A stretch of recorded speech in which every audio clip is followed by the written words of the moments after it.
reality is being a small YouTuber is hard. It is not easy, but there are things that you can do, think about, and plan for to make growing your channel as fun as possible and as successful as possible.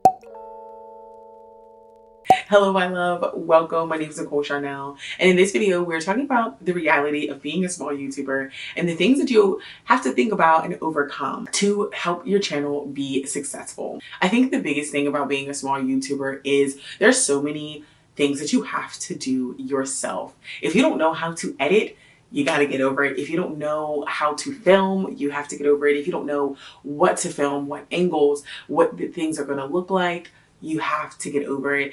And that, I feel like, is the biggest and hardest obstacle to get past, is having to do everything by yourself. The reality that you are a one-man team can be so overwhelming, but the best thing for you to do is to just do one thing at a time.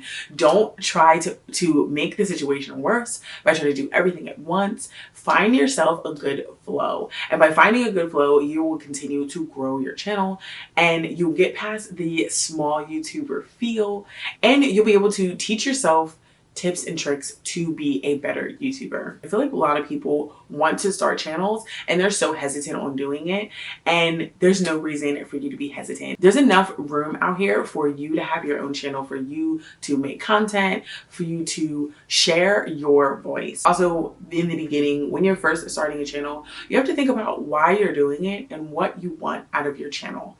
This comes with being a small YouTuber because you have to think, what am I doing this for? And once you have a reason and you have a drive, it's going to keep you going to keep making YouTube videos. It's going to keep you going on your channel. So you have to know what your drive is. You have to know your why and what you want to say on your channel. Now with that, it comes with the question, to niche or not to niche?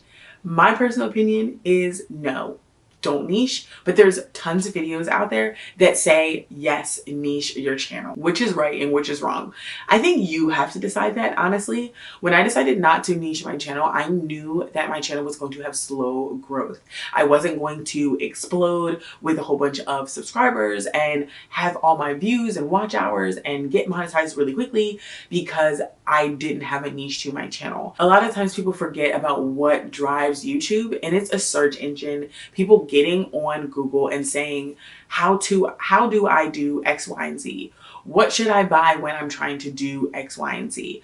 You're answering a question. So because of that, niche channels usually take off faster and they have more exponential growth. So saying to yourself, no, I don't want a niche, you just have to remember that you're not going to grow quickly. And that's okay. That's an obstacle that I've decided to take as being a small YouTuber, and I'm okay with that because I enjoy doing different types of content on my channel, and I enjoy showing me as a person, which I am multifaceted, I have multi-talents, I'm multi-interested in things, I have so many interests of so many different things. By saying like, no, I'm not gonna niche, I know that my growth is just gonna be a little bit slower than somebody else's, but that's okay. Like, I was okay with that. And that's what you have to ask yourself as well. Like, are you okay with your growth being a bit slower? Now, also, you just have to get past the point of imposter syndrome.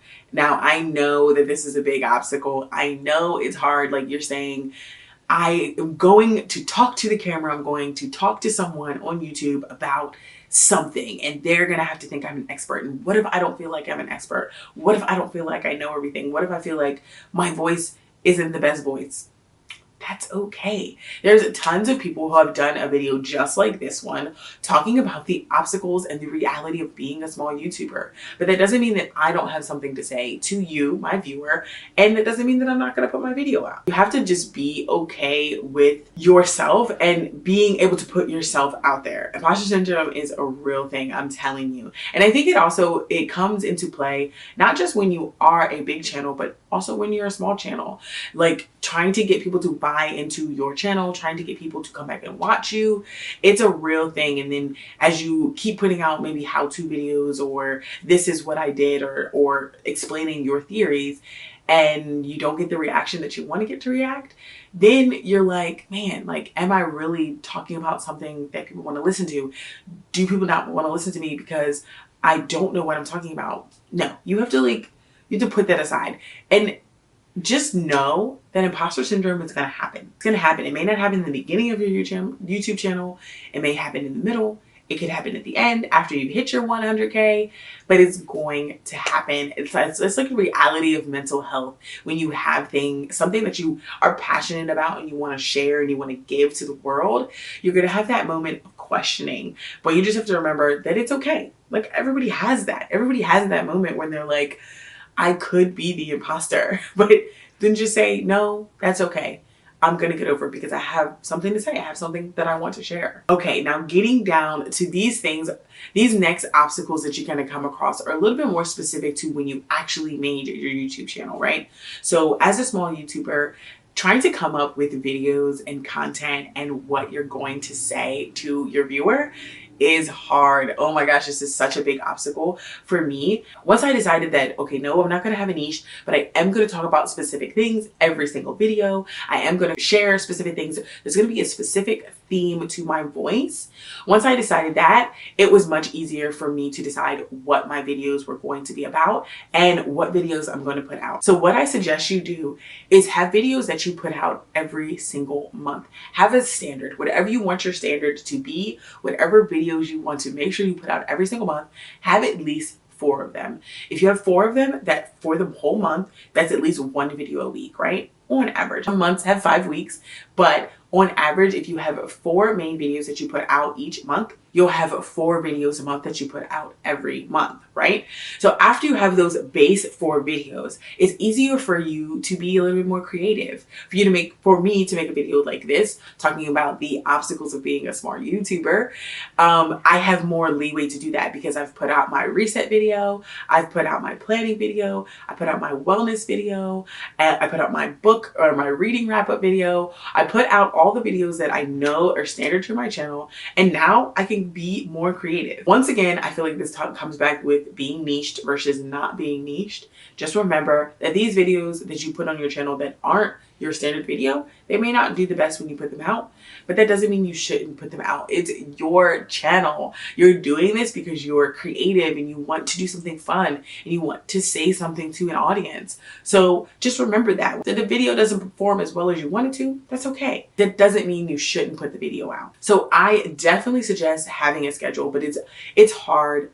It's hard to have one. It's hard to think of one. It's hard to make sure you stay on schedule with it. Getting over that obstacle as a small channel will give you that extra leg up so you can keep moving forward with your channel and it can keep growing. Now with growing on your channel, we're also going to talk about consistency. As a small YouTuber, being consistent is something that constantly just irks my nerves, but I have to do it. I have to be consistent with my posting. I have to be consistent with my filming. I have to be consistent with my planning. I have to be consistent with everything across my YouTube channel. Sometimes it can make you feel like you're in a rut, but once you find something that you like, stick to it. Just keep doing it. It will help your channel grow because people will look at your channel and they'll see maybe the same theme, maybe the same colors. They'll see you dressed maybe in a similar way. Consistency across the board of your YouTube channel will bring more people in. And it's a struggle because when you're first starting, you may not know what to do and you may not know where to go with that consistency. Should I be consistent in this area of where I'm filming, but then not be consistent in another area of what I'm filming? So it's definitely hard to come to that sweet spot of consistency, to find where you can best be consistent with your channel, but it will benefit you so much more once you figure out what that is.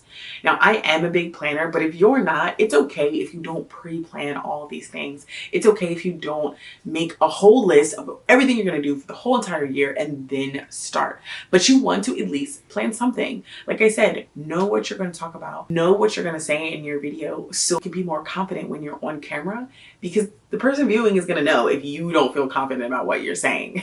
Now, next, another big elephant in the room is gear. If you've done any type of research on starting a YouTube channel, you have heard this multiple times, but I'm going to say it again. You do not need to have the best gear to start a YouTube channel. You do not need to have the best gear to be a successful small YouTuber. You just have to have the best gear that you can afford, okay? So if you have a good camera on your phone, use your phone. Then look to invest on one of those little mics that connect to your phone. Maybe start to save up money to get another camera, to get a tripod, to get a light, a ring light, or some background lighting or something like that. Maybe you want another camera, a vlog camera versus a big DSLR camera. Whatever you want, it's okay to think about it, but you don't need it to start. You have to overcome this obstacle and way of thinking that I need the best gear. No, you just need the best gear for you, the best gear that you can afford to make your channel. I know I said a lot, but basically I'm just saying, if you want to start a YouTube channel, do it. Do it now. Don't wait. Don't wait till you feel like it's the perfect time. Don't wait till you feel like you've planned it all out. And when you do it, give it your all. Give it your 100%, because you're going to come across these obstacles. Even if you hit your 1K and you got into your monetization, you're still going to have those obstacles as a small YouTuber, but that's okay. Every small YouTuber goes through these things, goes through these types of obstacles. But once you get past them, or you just keep pushing through them because you know that they're going to happen, you will have the channel that you want to have. And I just want to say thank you to everyone who continues to subscribe to my channel, to continue to join this channel as I talk about planning, productivity, books, traveling, literally my life. It's just my life. I appreciate you. And if you came to this video just because you wanted to know how to overcome the obstacles that happen as a small YouTuber, I want to say thank you to you as well. I hope this video helped you and will help you overcome these obstacles as you continue on with your YouTube channel. Thanks for watching this video, guys, and I'll see you in my next one. Bye.